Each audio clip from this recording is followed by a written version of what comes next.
तो हम लोग आ गए एक नए वीडियो पे और आज हम लोग देखने वाले बहुत इंपॉर्टेंट एमसीक्यू जो कि नीट 2024 के लिए बहुत इंपॉर्टेंट है। मोस्ट इंपॉर्टेंट एमसीक्यू मैं बता दूं, सुबह में ही क्लास चला था जिसमें जनन स्वास्थ्य चैप्टर पढ़ाया गया था और इस चैप्टर से कम 3 क्वेश्चन एग्जाम में रहते ही रहते हैं। नीट के एग्जाम में आप हर बार देख लीजिएगा कम से कम 3 क्वेश्चन आते ही आते हैं। अगर आप चाहते हैं कि तीनों क्वेश्चन बिल्कुल सही हो जाए तो आप लोगों को पूरा वीडियो देखना चाहिए, क्योंकि बहुत इंपॉर्टेंट एमसीक्यू लाया हूं और ऐसे ही शाम 6 बजे डेली आप लोगों को क्या मिलेगा, एमसीक्यू मिलेगा और सुबह 6 बजे आप लोग को क्या मिलेगा, जो भी चैप्टर रहेगा इंपॉर्टेंट मैं उस चैप्टर का वीडियो बनाकर अपलोड करूंगा और आप लोग को क्या करना है, शाम में एमसीक्यू लगाना है, सुबह में क्लास देखना है और शाम में एमसीक्यू लगाना है। ऐसे करेंगे तो एग्जाम में आप बेहतरीन से बेहतरीन नंबर लाएंगे, क्योंकि आप लोग को पता है कि 5 मई को एग्जाम होने वाला है। किस मई को? 5 मई को। और अभी रजिस्ट्रेशन का काम चल रहा है। अगर आपने रजिस्ट्रेशन नहीं किया है तो रजिस्ट्रेशन कर लेंगे और 5 मई को आपका एग्जाम है और आप एग्जाम में जाने वाले हो, बिल्कुल नहीं पढ़े हो, तो आप लोग को क्या करना है, सुबह में 6 बजे बायो के लिए जो वीडियो जाएगा उसको देखना है और शाम 6 बजे जो भी एमसीक्यू बताया जाएगा उसको लगाना है। आप बेहतरीन से बेहतरीन नंबर लाने वाले हो और बिल्कुल अच्छा करोगे। तो आइए हम लोग एक एक करके क्वेश्चन को देखते हैं और समझते हैं। पहला क्वेश्चन है, विश्व जनसंख्या दिवस कब मनाया जाता है? पहला ऑप्शन है 11 जुलाई, दूसरा ऑप्शन है 7 अप्रैल, तीसरा ऑप्शन है 1 जुलाई और चौथा ऑप्शन है 21 सितंबर। तो जो इसका राइट आंसर होने वाला है वो है 11 जुलाई। इसका राइट आंसर क्या होने वाला है? 11 जुलाई। विश्व जनसंख्या दिवस कब मनाया जाता है? 11 जुलाई को मनाया जाता है। बहुत इंपॉर्टेंट क्वेश्चन है। अगले क्वेश्चन पे आ जाते हैं। अगला क्वेश्चन भी ये मैं सुबह में सब कुछ पढ़ा दिया था। अब वीडियो अगर देखे होंगे तो बिल्कुल सभी क्वेश्चन को हल कर लेंगे। भारत में लड़के और लड़कियों की विवाह की सही उम्र क्या है?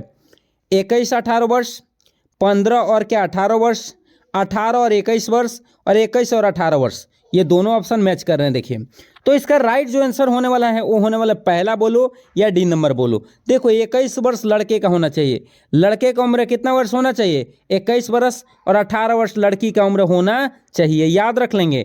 लड़का का उम्र कितना होना चाहिए? 21 वर्ष होना चाहिए और लड़की का उम्र कितना वर्ष होना चाहिए? 18 वर्ष होना चाहिए। मैं सुबह ही में ही बता दिया था। जिससे क्या होगा, जनसंख्या ज़्यादा बढ़ोतरी नहीं होगी, जनसंख्या नियंत्रण में मददगार मिलेगा। अगला देखिए, सन 1900 में विश्व की जनसंख्या कितनी थी?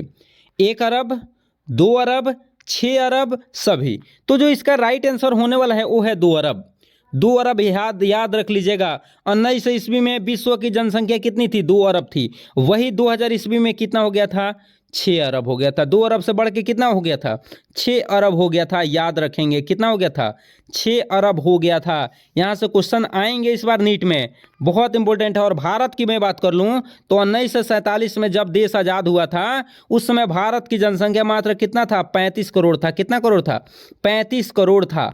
और उसके बाद से 2000 ईस्वी में वही जनसंख्या देखा गया। 2000 ईस्वी में भारत की जनसंख्या देखी गई तो कितना हो गया था? 1 अरब हो गया था। तो लगातार जनसंख्या में बढ़ोतरी हो रही है कि नहीं हो रही है? लगातार जनसंख्या बढ़ रहा है और यही जनसंख्या लगातार ऐसे ही बढ़ता रहता है तो उसको हम लोग जनसंख्या विस्फोट बोलते हैं। मतलब लगातार जनसंख्या का बोलना जनसंख्या विस्फोट। जिस हिसाब से बढ़ रहा है, देखिए हमारे देश में जनसंख्या 2001 में दिखा गया था कि कितने प्रतिशत से बढ़ रहा है, तो विश्व में 1.7% की दर से जनसंख्या क्या हो रही है? बढ़ रही है। अगर ऐसे ही बढ़ता रहा तो 33 सालों में हमारी जनसंख्या कैसी हो जाएगी? दुगुना हो जाएगी। और दुगुना हो जाएगी तो फिर देख ही रहे हैं आप कितना प्रॉब्लम हो जाएगा।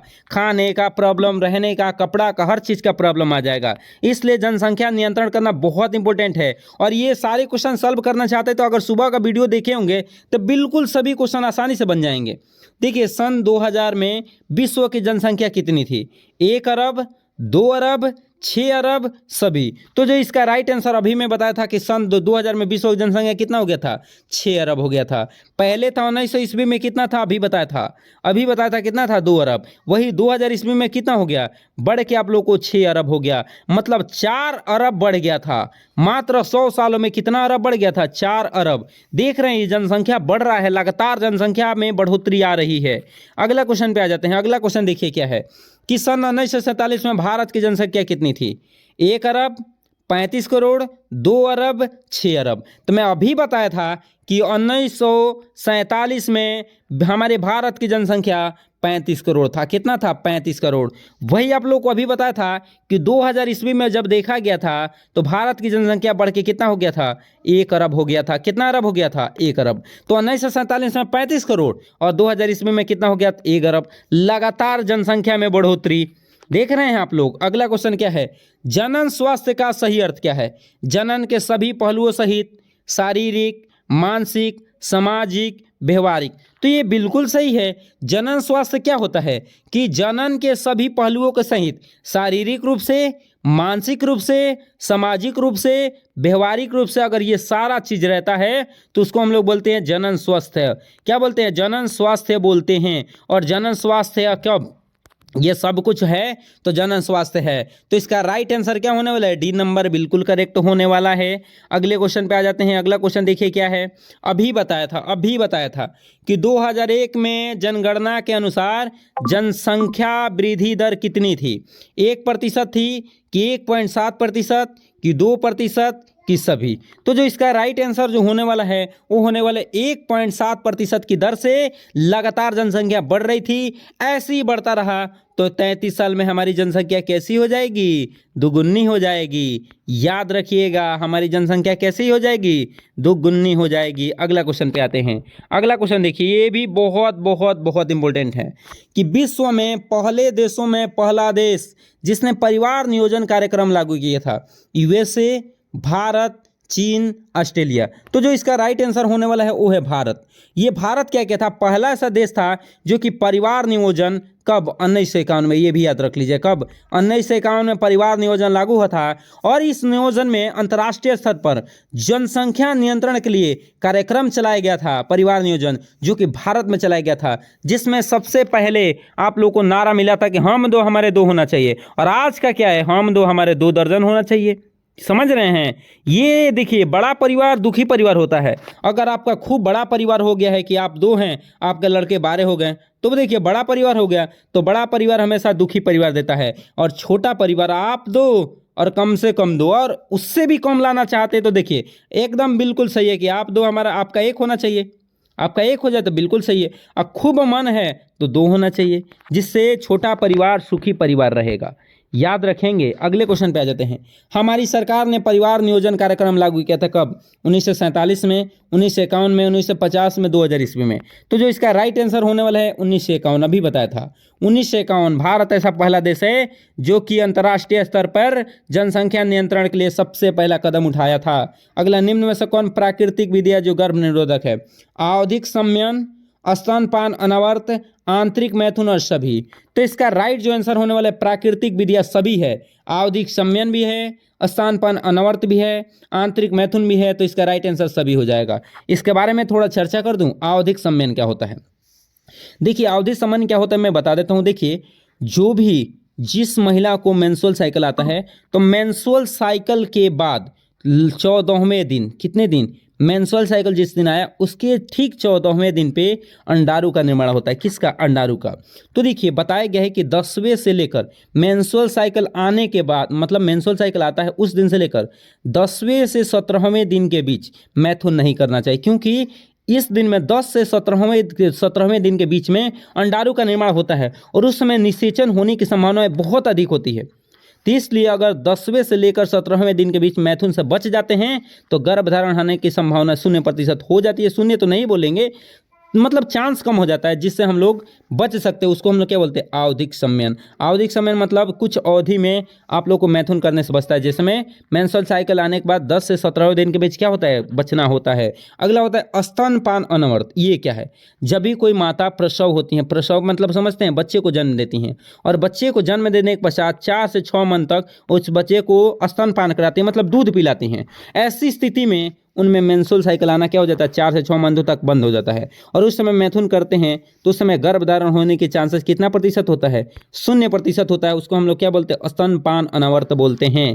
अगला क्वेश्चन है कि आंतरिक मैथुन क्या है? कोई अगर पुरुष और महिला साथी आप लोग संभोग कर रहे हैं और उस स्थिति में वीर्य गिरने से पहले अगर पुरुष साथी अपना लिंग भाई महिला की योनि से बाहर निकाल लाता है तो उसको बोलते हैं आंतरिक मैथुन। तो इसका राइट आंसर जो होने वाला था वो क्या होने वाला था, डी नंबर। आप लोग अच्छे तरह से समझ गए होंगे, और अच्छे तरह समझना चाहते हैं तो सुबह वाला वीडियो जरूर देखिए। आते हैं, प्रसव के 4 से 6 महीनों के दौरान गर्भधारण की संभावना कितना प्रतिशत होती है, 0% कि 1% कि 100% कि सभी। तो इसका राइट जो आंसर होने वाला है वो है 0%। मैं अभी बताया था कि प्रसव के 4 से 6 महीने तक कोई भी माता जो होती हैं वो बच्चे को दूध पिलाती हैं, स्तनपान कराती हैं, उस समय गर्भधारण होने की संभावना कितना प्रतिशत होती है, 0% होता है। कितना प्रतिशत, 0% होता है। अगले क्वेश्चन पे आ जाते हैं। अगला क्वेश्चन है, किस प्राकृतिक विधियों को निषेचन अवधि माना गया है, आवधिक संयमन, आंतरिक मैथुन, स्तनपान और सभी। तो इसका राइट आंसर जो होने वाला है वो है आवधिक संयमन। कि प्राकृतिक निषेचन अवधि कब से कब, 10वें से 17वें दिन के बीच मैथुन नहीं करना चाहिए, अन्यथा इसको निषेचन अवधि बोला जाता है। याद रखिएगा, इससे दिन बचना चाहिए। अगला क्वेश्चन है, निम्न में से कौन हार्मोन मोचक आईओडी है, LNG-20 है, प्रोजेस्टार्ड है, और क्या है, और ऑप्शन में है कॉपर टी, और क्या है, और क्या है, सभी। तो जो इसका राइट आंसर होने वाला है वो राइट आंसर है, इसमें 2 होगा भाई, देख लीजिए। इसका राइट आंसर होगा LNG-20 भी है और प्रोजेस्टार्ट भी है। ये दोनों बिल्कुल हार्मोन मोचक आईओडी हैं, तो दोनों याद रख लीजिएगा, ये दोनों याद रखिएगा। अगले क्वेश्चन पे आ जाते हैं। अगला है, निम्न में से कौन औषधि रहित आईओडी है, LNG-20 है, कॉपर टी है, लिपेस लूप है, कॉपर टी और सभी है। तो इसका राइट जो आंसर होने वाला है लिपेस लूप। क्या होने वाला है, लिपेस लूप होने वाला है। अगले क्वेश्चन पे आ जाते हैं। माहवारी के 10वें से 17वें दिन के बीच अवधि मानी जाती है क्या, आवधिक संयमन, आंतरिक मैथुन, स्तनपान और सभी। तो जो इसका राइट आंसर होने वाला है वो है क्या चीज़, आवधिक संयमन। इसका राइट आंसर क्या होने वाला है, आवधिक संयमन। मतलब 10वें से 17वें दिन के बीच जो अवधि होती है उसको क्या बोलते हैं, आवधिक संयमन बोलते हैं। अगले क्वेश्चन पे आ जाते हैं कि सहेली जो एक गर्भ निरोधक गोली है उपयोग किया जाता है किसमें, दैनिक में, साप्ताहिक, माहिक, तिमाही। तो जो इसका राइट आंसर होने वाला है वो है साप्ताहिक। मतलब सप्ताह में एक बार सहेली गोली ली जाती है। सप्ताह में कितने बार, एक बार ली जाती है। और मैं बता दूं इसको CDRI लखनऊ, मतलब सेंट्रल ड्रग्स रिसर्च इंस्टीट्यूट ने लखनऊ में है ये, यहाँ से सहेली गोली को क्या किया गया था, उत्पन्न किया गया था।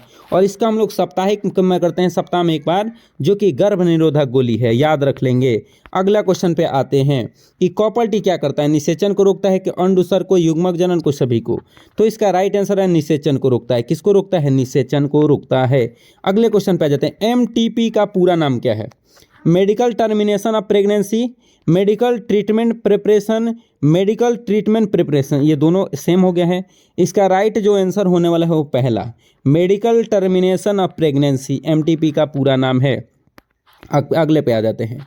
अगला क्वेश्चन है, एक गैर स्टेराइल सामग्री है जो हफ्ते में एक बार ली जाती है। अभी पढ़े हैं लोग, माला डी की, सहेली की, प्रोजेस्टेरॉन की, सभी। तो इसका राइट जो आंसर होने वाला है वो है क्या चीज़, सहेली।